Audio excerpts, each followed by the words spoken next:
Blog for the Blood God.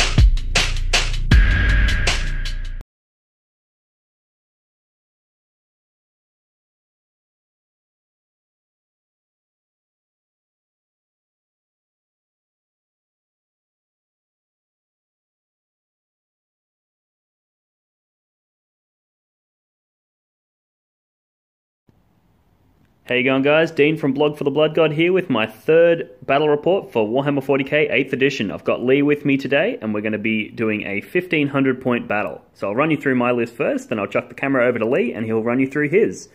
So I've got, once again, a battalion detachment for those sweet command points. So in my 2 mandatory HQ slots, we have a Wrath of Khorne Bloodthirster, getting all wrathy up in here.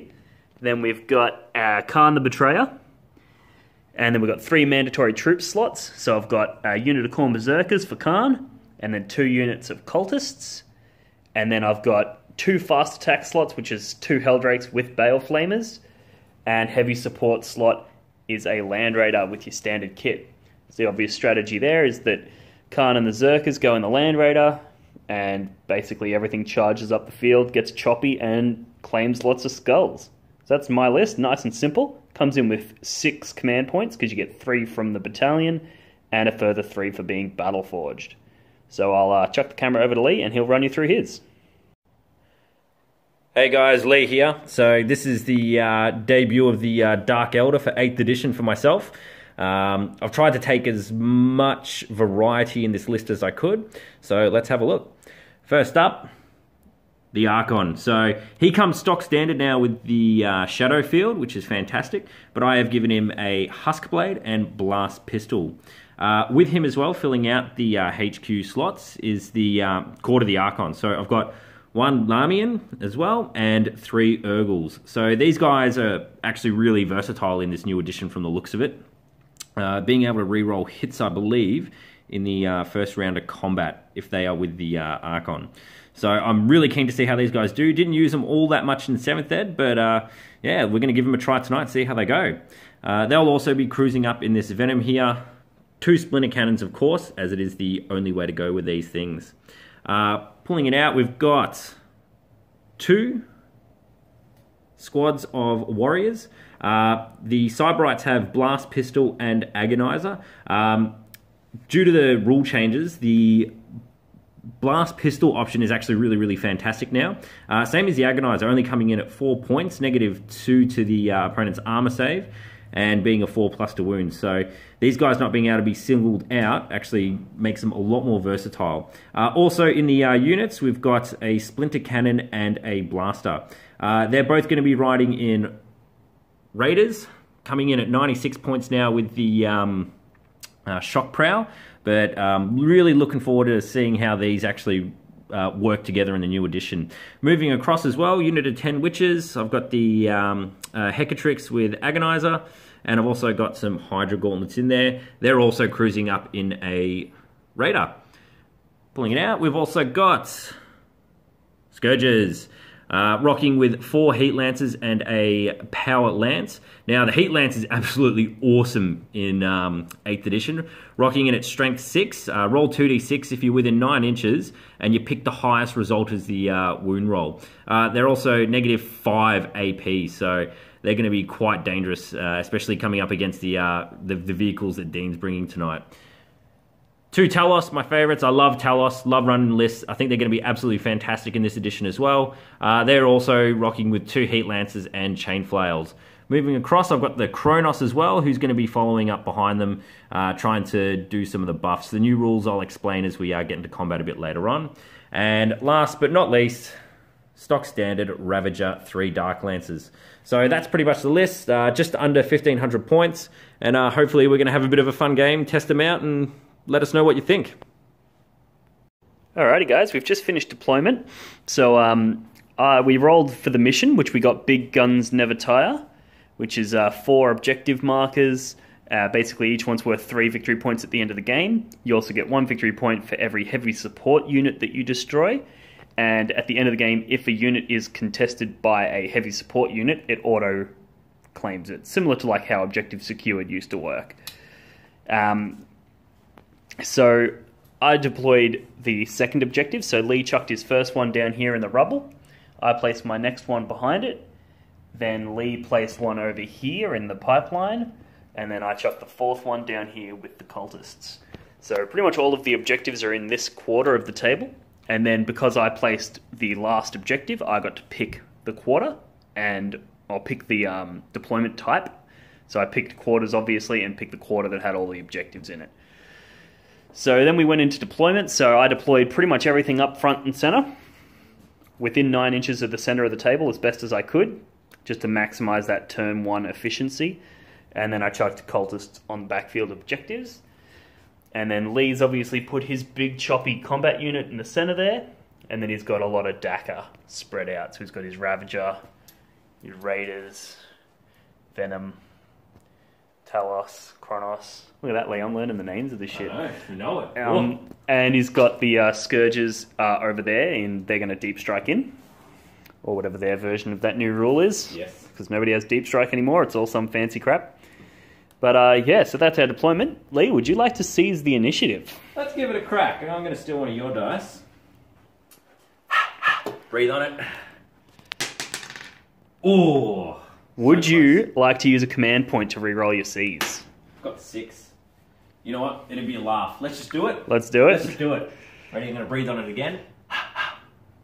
Wish it luck. 4. No. No. Sick. Had me sweating a little bit there. Alright, so we're going to jump into my turn 1 and we'll be right back. So guys, the end of the Khorne turn 1. So we had the Land Raider moved over this way, but not before Khorne and his boys disembarked.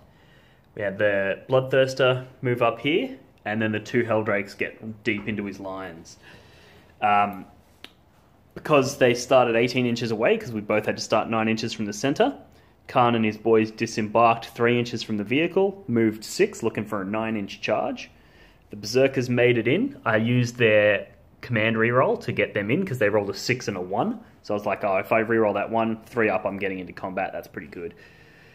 So that got them into combat. Then Khorne charged, and he made it into combat. But unfortunately, the Bloodthirster failed his 6-inch charge, which was disappointing. But it's still worth it, because I got Khorne and the Berserkers in combat. So we're all good there. The Helldrakes flew over, and they also got in combat with the Venom and the Raider.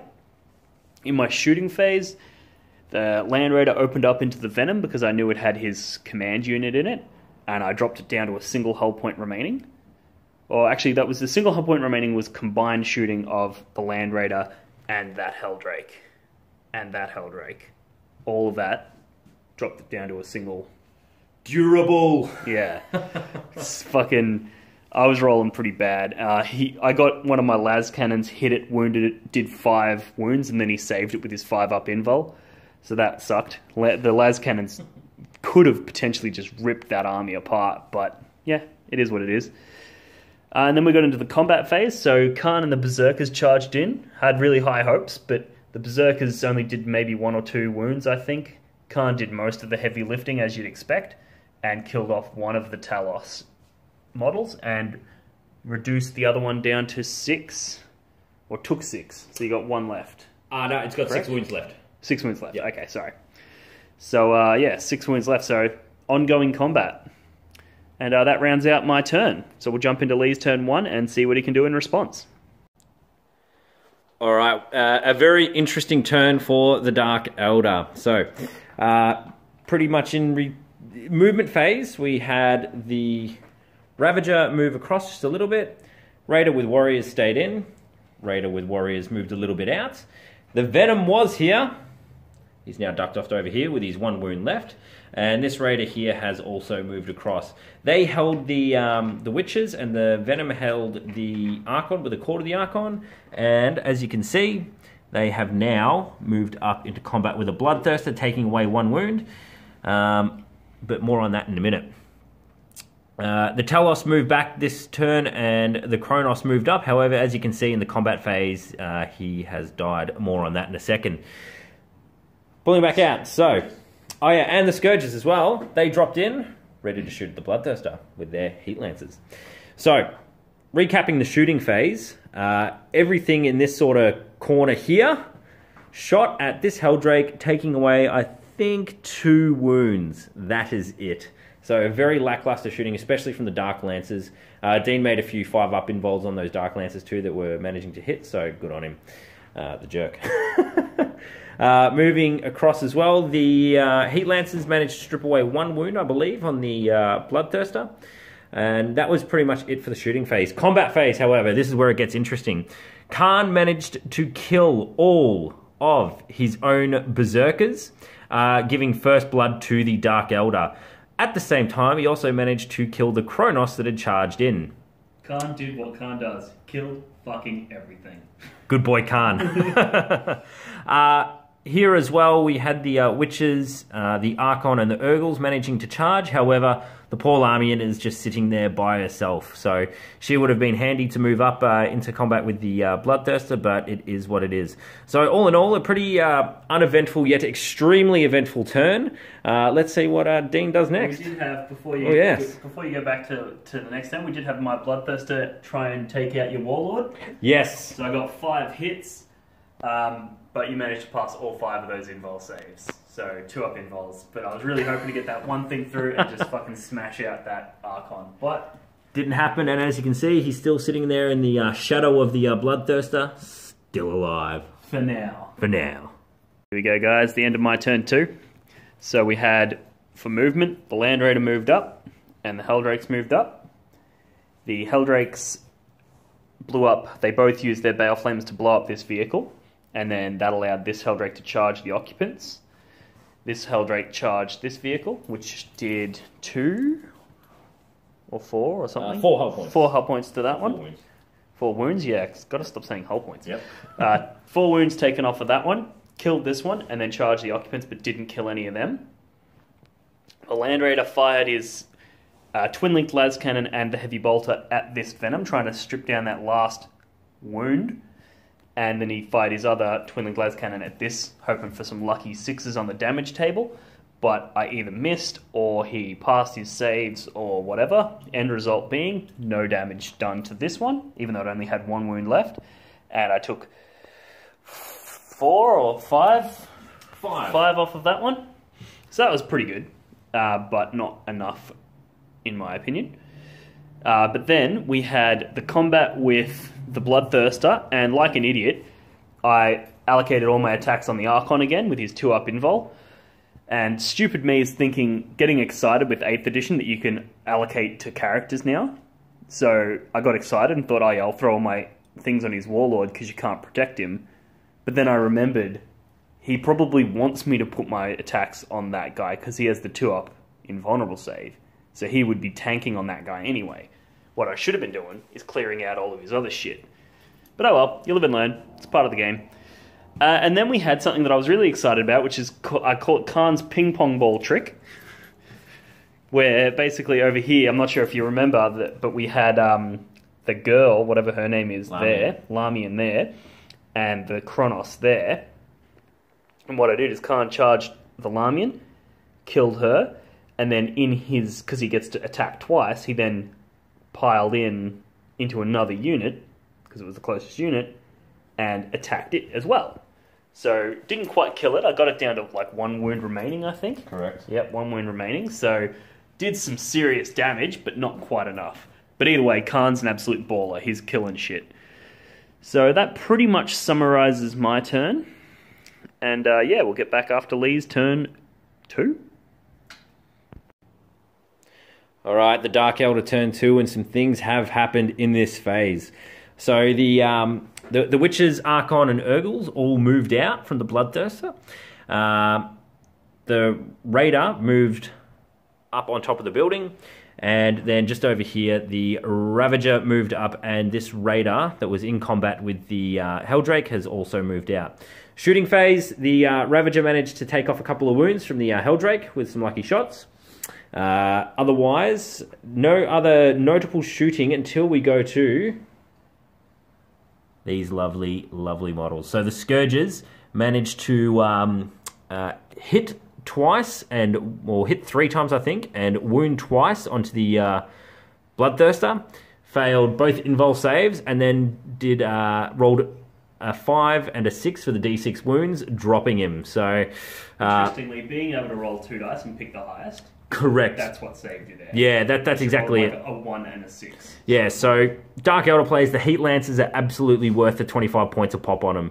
I know it seems a bit steep, but it is worth paying the points. When you dropped a 340 point Bloodthirster during 1 round of shooting. That's exactly it. 340 points gone. And then, combat. The bloody ping pong ball Khorne back at it again. So when he activated in the fight phase, he managed to kill off the Talos, and then from there with his pile-in, managed to get into combat with the witches. He only did 1 wound, however, and 1 witch died, and he copped no wounds in return. So yeah, that's going to be quite interesting moving up into the next phase. But overall, not too bad for the Dark Elder. We're only at the top of turn 3 for Dean now, so we'll see how we go. Alrighty, here we have the end of my turn 3. So we had the Land Raider move up to the edge here, so that he was right within 2 inches of the Scourges. We had the Cultists move up, so that they were within pistol range. We had the Helldrakes do a little bit of a move. This Helldrake moved up onto the ledge here, and then this one moved so that he was perfectly in between the 2 vehicles. And that was pretty much it for the movement phase. Then the Cultists fired into the Scourges and actually killed 3 of them, so there was only 2 remaining. Then the Land Raider did his shooting, so he split everything. So we had the Heavy Bolters into the Scourges, 1 las cannon into this Raider, and another las cannon into the Venom. Las cannon killed the Venom, the Heavy Bolter killed the Scourges, but I did not kill the Raider. So that split fire mechanic really helped out there with the Land Raider, being able to split up his targets like that. Then the 2 Helldrakes both targeted this Raider, which killed it. And then this Helldrake charged the Occupants. And then this Helldrake charged this Ravager? Ravager. And got ravaged. So one thing I do want to point out is that in 8th edition, because you no longer have to charge the unit that you shot at, it really opens up the damage potential for a unit, because you can just go, you know what, both these Helldrakes are going to fire at that thing, kill it, and then this guy's going to charge something else. You're no longer restricted like that, so it really opens up the tactical ability where you position your models and what you want to do. I'm really enjoying that. What I'm not enjoying, however, is the fact that when I've gone, oh yeah, I'm going to charge this Ravager, because I'm like, he's only got 3 shots, he's hitting on 6s. What does he do? He rolls a 6 to hit. Then he rolls and he wounds me. I fail my invulnerable save, does d6 damage, and he rolls another fucking 6. So he took 6 damage off me. Then when I charged him, I did no damage to him in combat. And then he dished another wound onto me with his return attacks. Grenade ones! So that fucking Ravager has done 7 wounds when I charged it. Ridiculous. And then the only other combat was Khorne here. He killed 3 of the witches, so they're dead. And the Helldrake killed off 3 of those warriors as well. The Land Raider charged the Raider up here and failed to do any damage. But he only gets 6. He gets 6 attacks, but he's hitting on 6s, so he just missed. As you can see, his front door flaps were trying to smash and chew. Oh, I'm totally giving my rhinos teeth. Oh, it's going to be fucking sick. Anyway, so that's the end of my turn, and we'll get into Lee's turn, and we'll be right back. Alright, Dark Elder, turn 3. A lot has happened this turn, yet also not that much. It was a very quick turn. So basically we had the Warriors move up. We had the Archon and the Urgles move up together. The Raider moved into behind the Land Raider. I played Chaos Space Marine, so I don't know how I forgot that. Land Raider versus a Sky Raider. That's it. And then the Ravager, I like to call it the Drunk Ravager, just because of that bloody ball socket point to hold it up. Likes to topple over. Moved to up on top of this building. So, come the shooting phase, the lads here tried a few shots into Khorne, knocked him down 2 wounds. Archon with his blast pistol took off the last one, so goodbye to Khorne. The Ravager missed all its shots, so still 3 wounds left on there. Up here, the Raider popped a shot off and took off another 5 wounds from the Land Raider, so that's going to be a hobbling mess now. 6 wounds, so we're slowly getting there, slowly stripping those points. And then in close combat, I lost another 3 warriors here, but I did do 2 wounds in return. So I rolled the 2 6s and then 2 fails by Dean. So going into Dean's turn 4, it's going to be quite interesting. I don't know if I can hold those objectives. And he's also got a few heavy support kill points on me. So good luck, Dark Eldar. I reckon about 100 points ahead, 150. Alrighty guys, so here we have the end of my turn 4. So the Heldrakes moved up so that they were in a position where they could either shoot the Ravager or charge and shoot these other vehicles.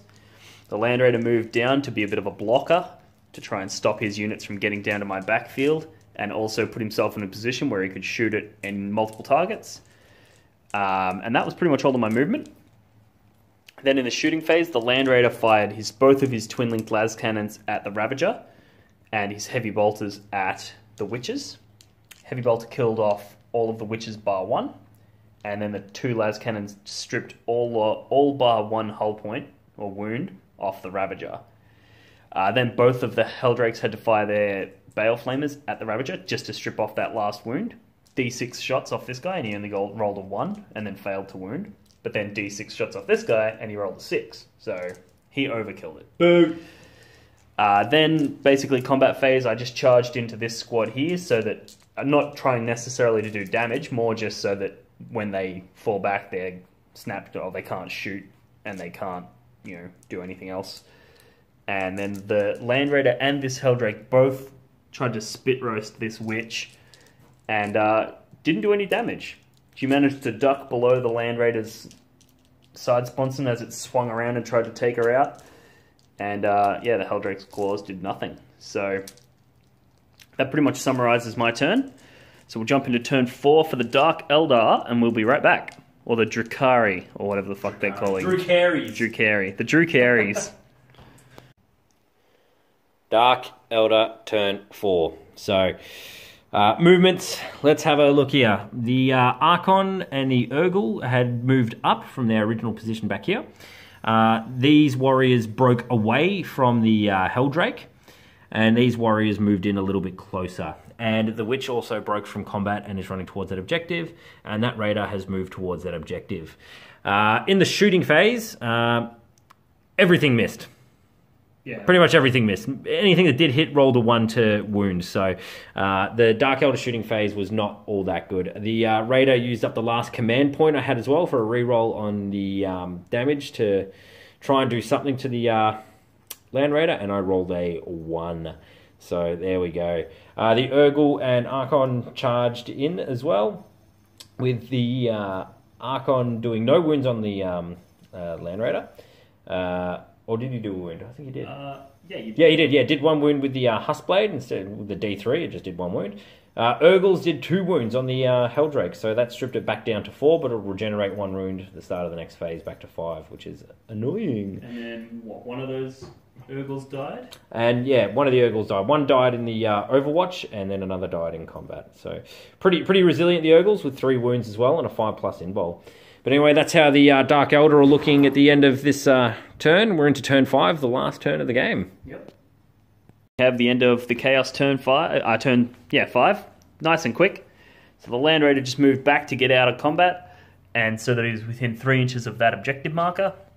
The 2 Heldrakes moved back so that they're also within 3 inches of the objective marker, and they both fired at the unit of warriors, killing that outright.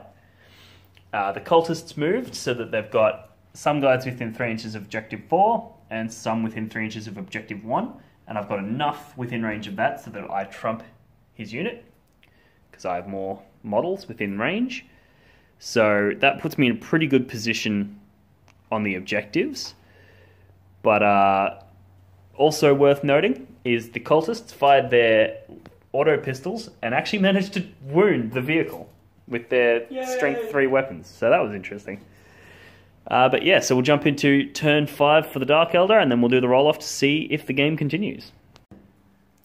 Well, sports fans. Dark Elder, not much really going on. So, Warriors moved up. Archon, Urgle, and the Hectrix also moved up, ready to assault the Land Raider. In the shooting phase, these lads did one shot, killed one cultist all the way over there. Over here, nothing in the shooting phase to harm the Land Raider. That's from the Raider, that's from the Archon, absolutely nothing. Combat, Archon managed to strip off 2 wounds thanks to his Husk Blade, but everything else did not wound. Then moving across to here, 1 attack from the Raider, because it's only left on 4 wounds. Managed to kill one of the cultists and no wounds left in return. So that's the end of the Dark Eldar turn 5. It's looking pretty bleak, but we're going to roll off, see if there's a turn 6. Dean? Yep. Before we go into that, I just want to touch on something that's different in 8th. Something that I've noticed that's different is pile-ins are voluntary. So it says you may move a model 3 inches. So what I was able to do here was go, I'm going to leave these cultists on that objective because you killed the guys in the middle, because that's where I was removing my casualties from. So these guys still get to attack the vehicle, but I can leave guys on an objective, which you previously wouldn't be able to do. So that's just a small change, but it could be useful in certain situations. Yeah, so if the game continues on, there will not be incoherency, so they will have to move in. Yeah. So there we go. All right, let's do this roll. Let's clear away some space. And So on a 1 or a 2, it's GG. Good game. Good game. I enjoyed it. There we go, and let's wrap it up. Yep. Alrighty guys, thanks for watching. That concludes our 8th edition battle report. So we're just going to do a bit of recap now and summarise how we feel. So Lee, it was your first game of 8th. How'd you feel? Yes, so from the get-go, like writing lists, constructing your army, what it's going to do, it's a whole different game now in that aspect. So Very much so. I reckon I made a few mistakes. One, in creating the list. So, I just wanted to show a few units. I was probably a few points over in regards to some of the war gear stuff, points-wise. So, Dean did a good job beating me up when I was probably about 100 points over, I reckon. That's one of the things that's quite challenging in this edition is you have units that have mandatory war gear that their points is not included in the cost. So a great example is the Helldrake has Helldrake claws. No other unit in the whole codex or index has Helldrake claws. Yeah. Yet for some reason, Helldrakes have a points cost and Helldrake claws have a separate points cost. So I'm not fully sure why they've done that. My guess is that they're working on potentially having other options. Yeah, so the way I kind of see it is like, the actual unit might be quite cheap all of a sudden, but when you start stacking on all this stuff, it's getting up to where it was originally back in 7th edition. Yeah, you look at a Land Raider and you're like, wow, they're so cheap, and then you go, well shit, you got to pay 100 points for the las cannons and another like 20 points for the heavy bolters. It's so expensive so fast. That's exactly it. Like the Scourge unit costs like 200 and something points once I wrapped it all up, and it's a huge amount, but it's a unit that's absolutely worth it. But I know I definitely needed more bodies to soak up some of those other wounds, because you're running bare bones, it will be pretty tricky. Mm. But what about game mechanics? Was there anything that stood out to you? Oh, a lot stood out. I know it's a very hard question because there's so much can of worms is different. It's very different. Maybe pick your top 3. Top 3. So I reckon I'll go shooting. Choosing what you want to shoot at. So I didn't really do it in this game because I knew what I wanted to shoot at. So I didn't need to split any of my fire. But I think that's an awesome mechanic as well. So it definitely helped me out in this game. Like that Land Raider split fired every single turn. Yeah, like a lot of my stuff could do it. Like my squads could, but they were out of range for most things because I was really parked up in my back corner. Another thing that I think is absolutely fantastic as well about this is the way that combat's working and the way that the saves work, stacking with the AP values of the weapons. I think it actually makes the game really interesting, and because now we have multiple wounds on things, like in Age of Sigmar, it works out a whole different way how you want to do things, and also activating units alternatively as well is really cool. My favourite thing is the combat, the way the combat works. If you charge, you get to go first, because there's no more situations where charging is suicide. Correct. I mean, there's somewhere you'll probably die, but you're guaranteed, if you charge something, you're guaranteed to get to do something. Yeah. Whereas previously, people just wouldn't engage with my Bloodthirsters. They just wouldn't, because they know you charge it, it's initiative 9, it just fucks you. You know, whereas now you can go, you know what, I'm going to charge these guys because that bloodthirst has only got one wound left, and you know there's a chance that I'll take it down before it gets to strike. So you get those ballsy moves, and I think those ballsy moves, that's what makes an exciting game, when you do something ballsy and it pays off.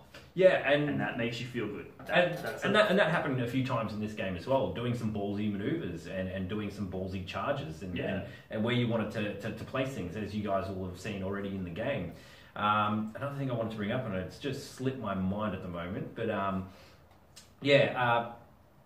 vehicles though, the way that vehicles work now with wounds instead of hull points and things like that, I think it's a fantastic mechanic. And these little babies, the Raiders, the Humble Raider is durable now.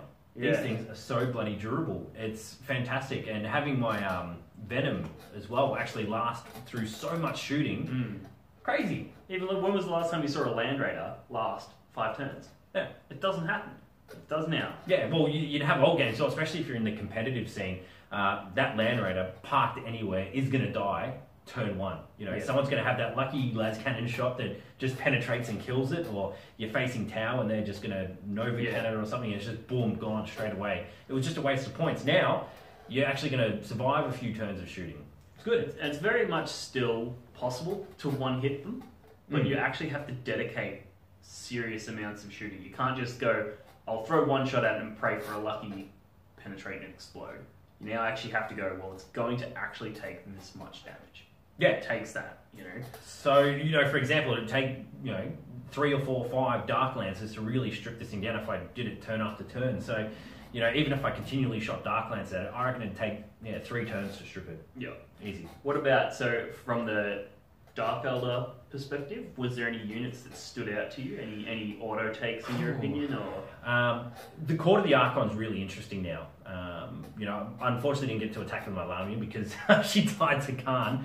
But the way you can actually take them is if you take them with the Archon, you actually get to reroll your hits in combat as well, which is absolutely brutal. Those Urgles, they have 4 attacks base. The turn they charge is an extra 2 attacks. 6 attacks each. Yeah. That was a shock to my fucking system. I was like, what? It's great. So I have 3 of them. I've never used them, and now I'm getting a chance to use them, and I want to use them again. And I reckon they'd be really good up against big blob units or something, just stripping away, because 3s to hit, they're strength 4 as well, so they're going to be wounding most things on a 4 or a 3 with the rerolls to hit, and then couple it with Power from Pain, which is I think on turn 3 now. It's add 1 to your hit rolls, so they're going to be needing 2s to hit with rerolls.